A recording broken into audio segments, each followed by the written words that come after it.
pursuit of the American dream has made us obsessed with the private realm. We've retreated from our front porches into game rooms, home movie theaters, pantries, finished basements, patios and pools, back decks and backyards. All this attention on our homes has displaced our respect for the public realm, whose role is distinct but vital. It's on our main streets and in our downtowns where chance encounters lead to memorable interactions. It's here where we expand our networks and form lasting connections. Close to my hometown in Lancaster, Pennsylvania, it's where some of my friends became of coworkers. It's where you see Amish farmers interacting with Arab shopkeepers on a regular basis. I'm a math major. I also study urban planning, and I like to think about some of the charming, charismatic, and whimsy main streets that define America's downtowns. I like this picture of Lowell, Massachusetts. It's during their Festival of Lights around the holidays. Truly, there's something that sets the best of our downtowns apart, because it's here that we find community in an ever-isolated country.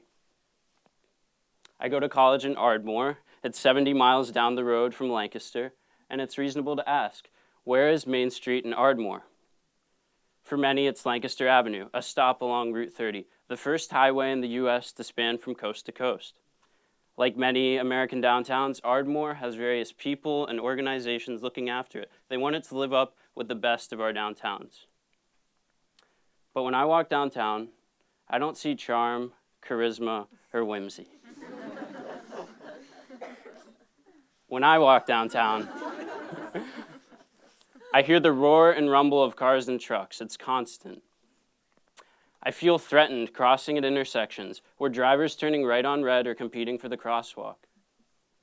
I feel abandoned when I'm caught in the rain and a car splashes me with a pool of collecting water, or I'm dumped out in the road by a sidewalk that ends abruptly. I feel small amidst highway signage and traffic lights that are built large enough to be seen by speeding cars. And I feel awkward negotiating a sidewalk that's too small with a biker that's just trying to pass by. None of these things taken in isolation is especially pleasant, and taken together, people would rather not be where they feel distressed. That's not to say Ardmore has been neglected. The recent planning process engaged community stakeholders and culminated in a document outlining priorities for investment. The code was recently updated to attract more of the business that Ardmore wants to see. Yet to date, there have been no substantive remedies proposed for the underlying issue. For me, the street design. Look at a typical section of Lancaster Avenue. It's 40 feet wide from sidewalk to sidewalk. We might call this the public right-of-way, but for engineers tasked with moving traffic from Philly to its western suburbs, their ideal allocation is to cut it up 4 ways evenly into 4 10-foot travel lanes, with 2 running in each direction. I'm telling you all right now that any main street 4 lanes wide will almost always fail to be livable. That's because the design speed, the speed you feel like going, is almost always surpasses a speed to sustain a downtown. Never mind the speed limit signs telling us to go 25 miles per hour. 25 miles per hour feels slow on Lancaster Avenue. It's easy to go 35, 40, even faster. It's the cars that go the speed limit that we're honking at. So we can intuit this. We can feel the speed a street is telling us to go. And the good main streets reinforce their speed limits with design cues. They make drivers feel enclosed by adding things like street trees and on-street parking. They fill in the gaps in their buildings that might have been left by vacuous parking lots. The other downtowns turn to ticketing by law enforcement, often arbitrary, divisive, and ineffective as a means for getting people to slow down. The good main streets facilitate spontaneous business by supporting casual crossing from sidewalk to sidewalk. Provided that we look both ways for oncoming traffic, attractive storefronts should inspire meandering across the street. That's the way it's been historically. Chuck Marone, traffic engineer from Strong Towns, he would qualify that a street is for connecting communities, a road is for moving trucks and cars, and only a Parisian boulevard might do both simultaneously well. I'm happy to talk about what's going on in Lancaster. They recently joined other cities in adopting a Vision Zero policy towards zero pedestrian fatalities and serious injuries by the year 2030. If you look at the street on the the street on the left, it's Walnut Street. It's a 2-lane, one-way street. And though the design speed still exceeds the posted speed, I feel much safer crossing here. Not only because there's less travel lanes to navigate, but the street trees, the on-street parking, and the continuous wall created by the buildings make drivers feel enclosed. They go slower. I feel even safer crossing James Street. It's the one on the right. Studies show us that all else held equal, the two-way configuration makes drivers go even slower. That's because they're driving in opposition to one another.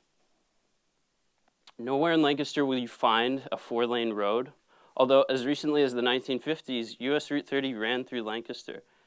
Had it not been diverted, Lancaster could look much more like Ardmore does today. Lemon Street was maybe the most recent street to undergo overhaul this past summer.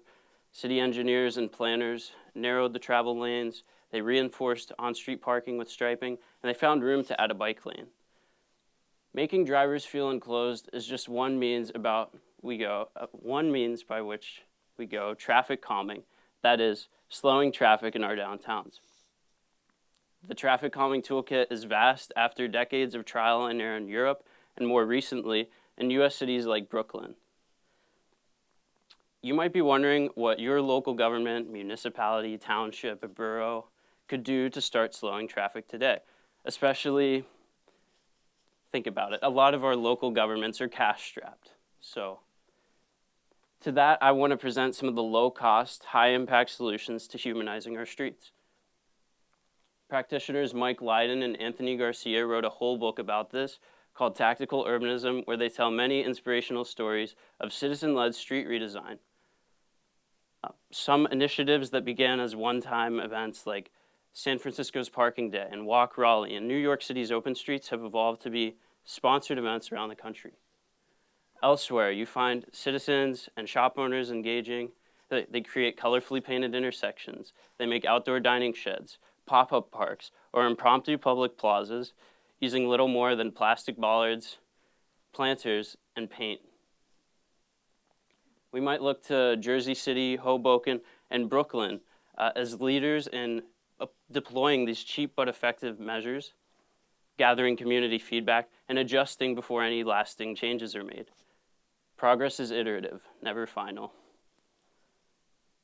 I want to communicate the importance of all this to you. I want you to imagine that you're a mother holding on to 2 young kids, wondering which to sacrifice to the onslaught of traffic as you tiptoe a narrow sidewalk. True story.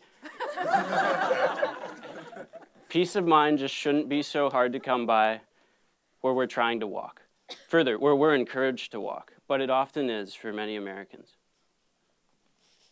A light bulb moment came for Ravi Bala, then resident of Hoboken, when he wasn't able to look for oncoming traffic without pushing his daughter's stroller into the main street. It was only years later that 89-year-old Agnes Cicero was struck and killed crossing the same street. So Robbie was sworn in 2018, and soon thereafter, Hoboken instituted a citywide 20 is plenty policy. They redesigned their streets accordingly, and as a result, they haven't seen a single traffic fatality in over 7 years. This is a city of 60,000. Jersey City has found similar success in eliminating serious injuries and fatalities through street redesign. Not everywhere shares the same success or even the same vision as Jersey City and Hoboken. In fact, just last year, a 61-year-old man named Stephen Sharkey was struck and killed on Wynwood Road in the Ardmore section of Haverford Township, just a mile from this college.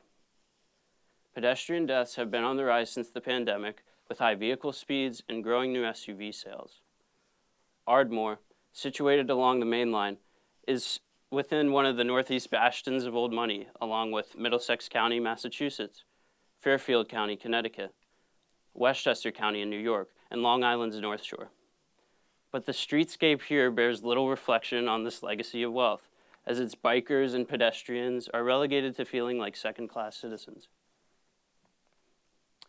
30 years ago, practitioners started to call out what I'm seeing today, and they would get laughed at in their meetings for proposing that we reallocate some space away from private vehicles and towards other modes. Today, I'm thankful that there's momentum to slowing traffic in our downtowns. Against the conventional wisdom, slow traffic is good downtown. Amidst the many post-pandemic paradigm shifts, we have an opportunity together to unite for more livable main streets in the interest of local economy, public health, environmental stewardship, and when you see traffic calming in your downtown, appreciate that someone is trying to slow you down. Recognize that we need to create space for people. Today, in this epidemic of isolation, we need each other more than ever. Thank you.